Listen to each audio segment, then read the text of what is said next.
So, welcome, Jeff Seo, the Assistant Vice Provost for Research Compliance and Integrity at Northeastern University. Did I get that title right? Yeah, I've changed it since. It's just. What is it now? I've simplified it to just Chief Research Compliance Officer. It's just all around cool guy who deals with compliance. Yeah, I guess. Well, so I wanted to, before we get started, I don't want to hear a little about you, but first, the question I like to ask all of my guests before we get going is, if you were to meet somebody at a party or at an event, and somebody said, "Hey, what do you do?" What do you say? Oh wow! I put out small fires and try to be a resource to a group of stakeholders, and I'm a steward of processes and policies. And Love it, a steward. Yeah. That actually tells me a lot about your perspective of like what it is that you do. Thank you. No, it's well, because I mean, someone can say I'm a research administrator, but it doesn't tell me a lot about their perspective on research administration, right? It's like, and so I think using that language is super interesting. And now you're a very accomplished speaker, are you not? Some say I am, but I don't. Some say. If that's how others perceive me, which is incredibly flattering, but I think I'll always be that insecure person who doesn't know if anyone's listening or paying attention. So I gotta tell you, that's actually kind of reassuring, because like I sometimes wonder myself, like, is anybody listening? Like, should I even be talking? Yeah. Like, does it even matter? Right? But like, we do it because we feel passion for it, and so it's sort of one of those things where it's like we keep doing it, and turns out people are listening because one of the things that I have always liked about you is your ability to make a topic that is, honestly, it's difficult. Sometimes can be kind of dry, but I go into your trainings, and first of all, they're very funny. They're always very funny, and I always learn a lot. And so I wanted to sort of ask you, because this has come up a lot lately, and in fact, it literally just came up in a call I was on right before this, and it made me realize just how prevalent this question is that in research administration lately, and all of our listeners are research administrators, so they're very familiar with the just what we do. This idea of foreign involvement and foreign interference has become like a really hot topic and just constant. And I feel like for many of us who've been doing this for a long time, who kind of just, we just do the thing, it's helpful to have sort of like a recentering of where in the world that we're at right now, how do we define foreign collaborators or foreign involvement in a research project? Yeah, that's a great question. And it's not black and white, right? And, times have changed.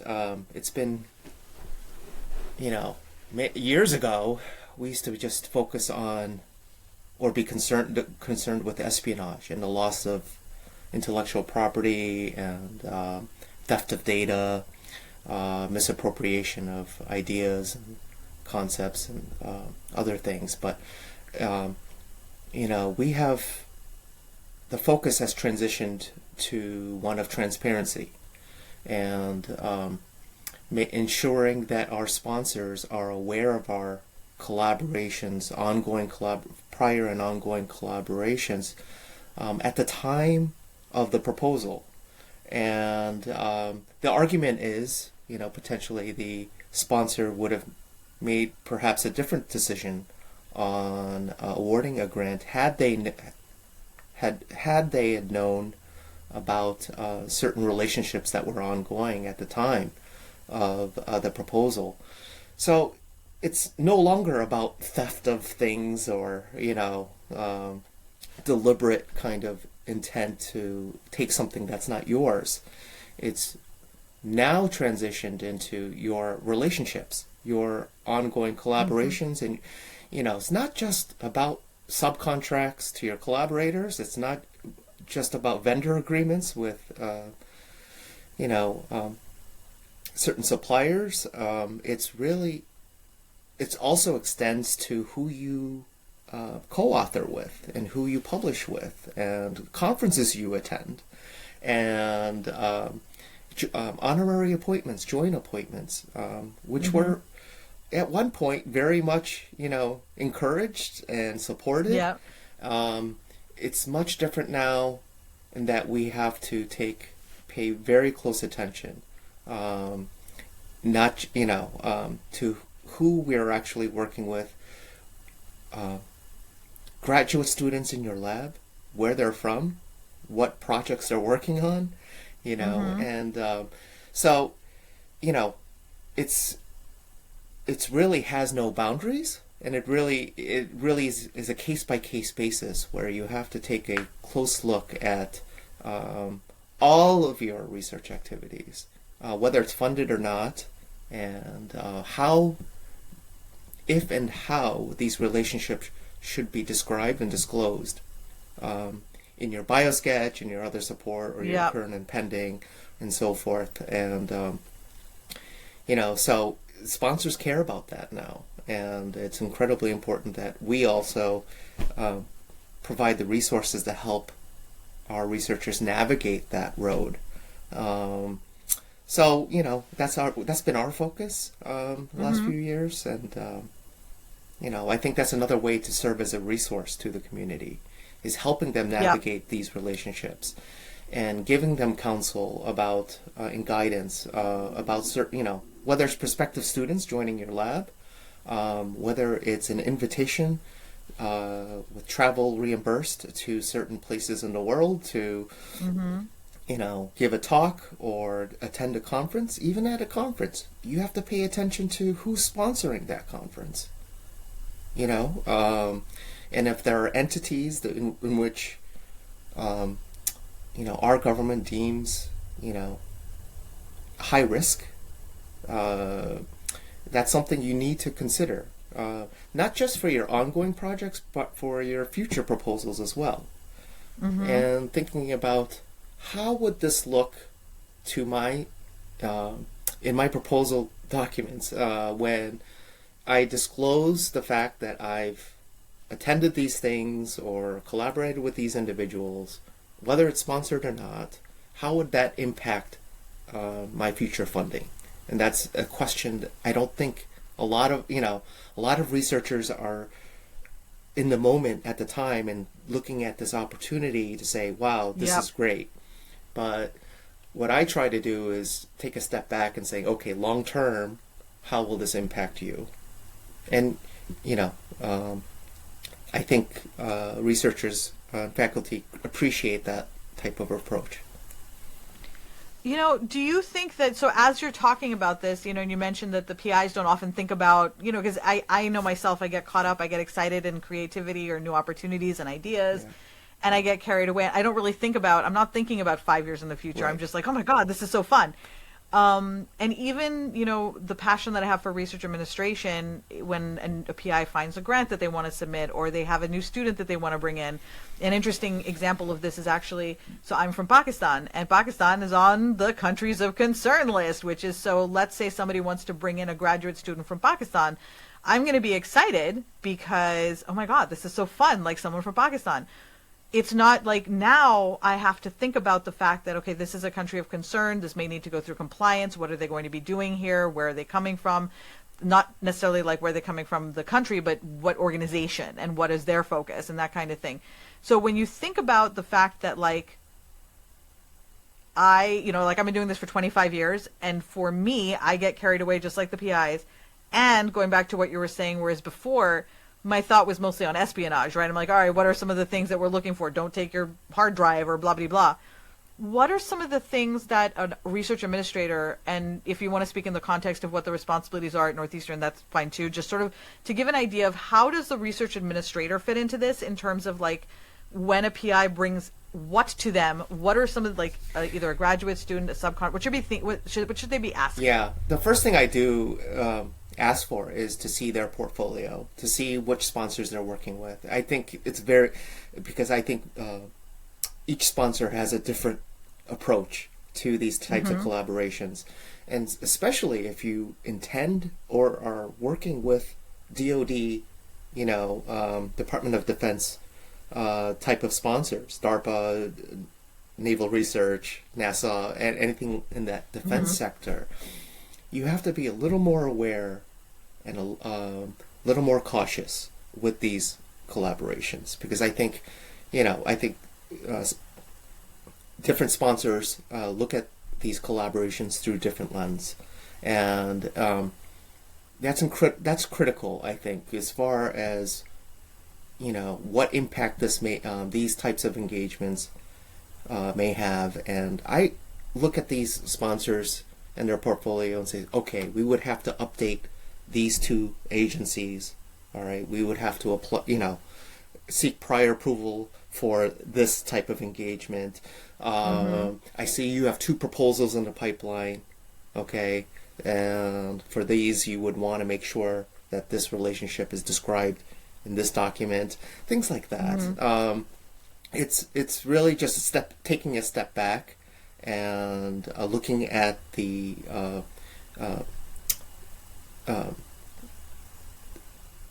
sponsors of the individual's research, their ambitions to work with other types of sponsors, and making an informed decision about, engaging or not. Regardless, obviously, there's, certain entities we shouldn't work with. Period. Right? That's easy. That's easy. But that list of high risk entities, that's ever evolving. So today, right. there's a set of there's a list, right? Tomorrow there's a different list, and it's true. Evolving. Yeah. And so, I'm actually curious because the language you've been using has been sort of, actually, I realized as I sort of think about it, it's not so much. It doesn't sound like it's so much about, like, you've brought up specifically people we don't want to work with, but it sounds more like a lot of these conversations happen in the context of disclosure and in the context of making sure everything is above. It's not so much about saying, we want you to tell us so we can say no. It's, we want you to tell us so that we can make sure that everybody who is a stakeholder in your research is informed of the situation. Am I understanding this correctly? Absolutely. I, believe it or not, I rarely say no. I know that's hard to... I believe you 100%. As a compliance officer, that's kind of your job, is to say no, a lot of times. And in certain cases, you have to say no because, it's obvious. Other times, I am there to help the individual come to their own decision based on all the information that we have, come to their... And it's... Honestly, it's been very effective. I think researchers appreciate that approach where they see that you're doing everything you can to enable them to be successful. Okay? And it's been, in my experience, researchers, once they realize the potential ramifications, the consequences, or, I don't want to, or come to the realization, I don't want to deal with that. Yeah, that is also an option. Yeah, I don't have, it's going to be a headache in the future. I don't want to deal with that or explain that. It's better off that I don't do this right now. And, I've, in that regard, I feel like I've helped them navigate these issues and come, and they've come to their own realization and make their own determination whether to pursue something or not. It's true. I also, again, I think that last one of making the decision of, like, I don't want to deal with this, because many years ago, there was someone I worked with who they were doing a favor for a friend, and they were bringing someone on, and it ended up, after you start going through compliance, you start to realize, like, do I really want to do this favor for a friend? And then, which is, I think, exactly why these systems are in place. It's to avoid doing favors for friends when there's not really any sort of actual, scientific thing going on. It's like, hey, we're going to find a reason to bring this person here. And years ago, when you don't have that kind of oversight, how do you prevent that, right? How do you make sure that we are being good stewards of federal funds and foundation funds that, people have worked really hard for? Yeah, that's right. Yeah. So I have a question for you. So using that as an example, right? Because, like, somebody brings something to you, or to an RA. So let's say somebody, you find out, okay, so you're meeting with an investigator, and the investigator's telling you this story, and you're like, okay, are you going to be keeping this fellow on? And then the person tells you something that makes you realize that, oh shit, like I think I need to take this to compliance. Now, obviously, I'm painting a dire picture here, but is there like a ramp of like when somebody discovers that something is happening, is there a ramp of de-escalation that one can do to mitigate and sort of like manage compliance issues before, like, it's not just like everybody gets their heads chopped off and we're all done? We, depending on where you work, whether you have local support, central support, there's, I think it varies. And, Yeah. I think the investment should be to raise the awareness of those who are communicating and working with the PI on a day-to-day basis, and to help raise their awareness around these issues, the acronyms, all of the trigger kind of things that raises their spidey sense to say, oh, this could be an issue. Let me consult with Jeff. Let me consult with, Central. Let me, and I think, I would never, one thing, one of my pet peeves is certain offices in every workplace sometimes feel a little jurisdictional, where this isn't my issue, go away. This isn't my job, go away. And that's a pet peeve of mine. So I try really hard to say, hey, this may not be a research compliance issue, but I'm gonna find the person that can work with you to resolve these issues. And it's that type of collaborative approach to say, even if it doesn't have to do with research compliance, which they may feel it does, but you will make that effort to ensure that the issues and concerns are addressed by the appropriate units and offices. So I think, raising awareness, educating, and helping those who are working with our PIs on a direct basis, and be a resource to them, and let them feel completely comfortable raising an issue, whether it has to do with allowability or compliance or any other issue that comes up, in our world in research administration, that there is a venue, there's a medium, there's a contact that they feel comfortable where they can ask and find out. That is my pet peeve too, by the way, like, absolutely. So I share that with you.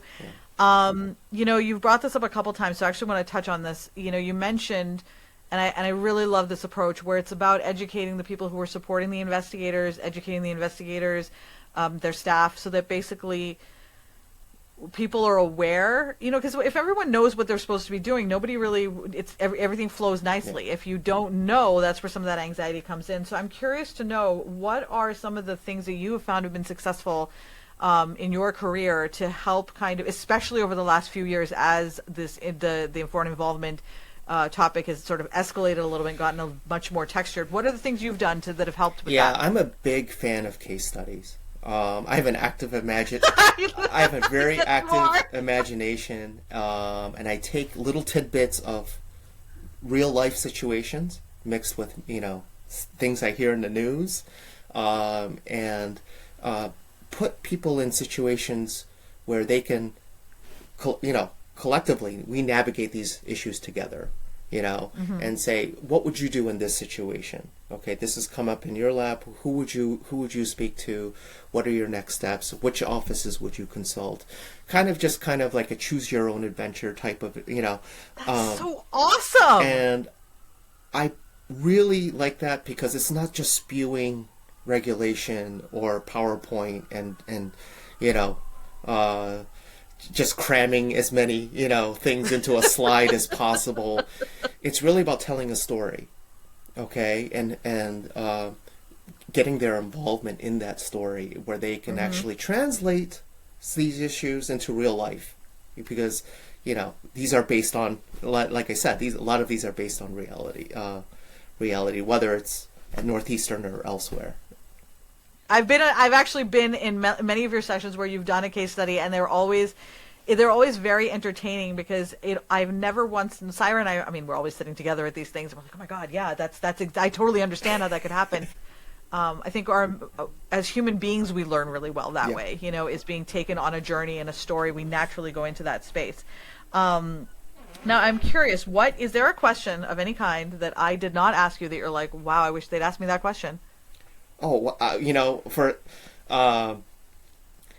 don't know about, I think, Or is there anything you wanted to share that I didn't ask about and you're like, well, listen, if we're talking foreign involvement, why didn't you ask about that? no, we're talking, it's a great topic, but I think a lot of us are distracted right now at the time being about these executive orders and, the impact of on research, which is significant. And I think not just Northeast, every university, every Absolutely, hospital, it's consuming. It's all consuming. and there's a lot of anxiety, and the potential impact is far-reaching. It's not just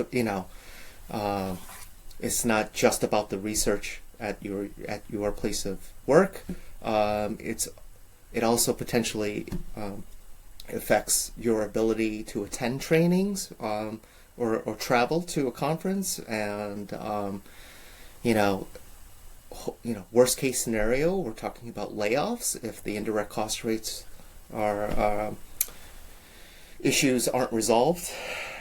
So there's a lot of anxiety, and there's a sense of helplessness right now. I think that's shared by all of us in research administration, and because we have very little control over what transpires, and whether sponsors are actually making awards, Right. or we can draw down on our invoices and things like that. It reminds me a little bit, very different context, but it reminds me a little bit about the pre-pandemic times where there was so much uncertainty. That similar sentiment, I think, is being experienced by all of us. Right now, all we can do is stay the course, perform our roles and our jobs to the best of our abilities, reassure, because that anxiety is shared by our researchers, reassure them as much as we can, be as transparent as much as we can during these difficult times. So there's no solution to any of this other than to kind of sit and watch and see what transpires. But just I just want your audience to know that everyone's in this feeling the same, that we're looking for that light at the end of the tunnel, and it may not come anytime soon, but to do the best we can, and and be there for our faculty, be there for our institutions, and not to allow these things to interfere with what you do. I think that's so. You said something in there about light. It's stay the course and the light at the end of the tunnel. And one of the reasons why I'm doing this, like I contemplated whether we should change the topic and talk about everything that's going on. And I realized to myself, we get such joy out of the act of being research administrators and the act of the work that we do, right? And this is actually why I wanted you on the call, and why I'm doing these interviews, is because we are the light for this. It's a moment where you can listen to somebody talking and hear about foreign involvement, and for a little bit you're not thinking about IDC. You're thinking, in this entire moment we were only thinking about other stuff. And so I grew up in Pakistan during immense political upheaval, lots and lots of strikes and murders and coups, and it was a whole lot of stuff.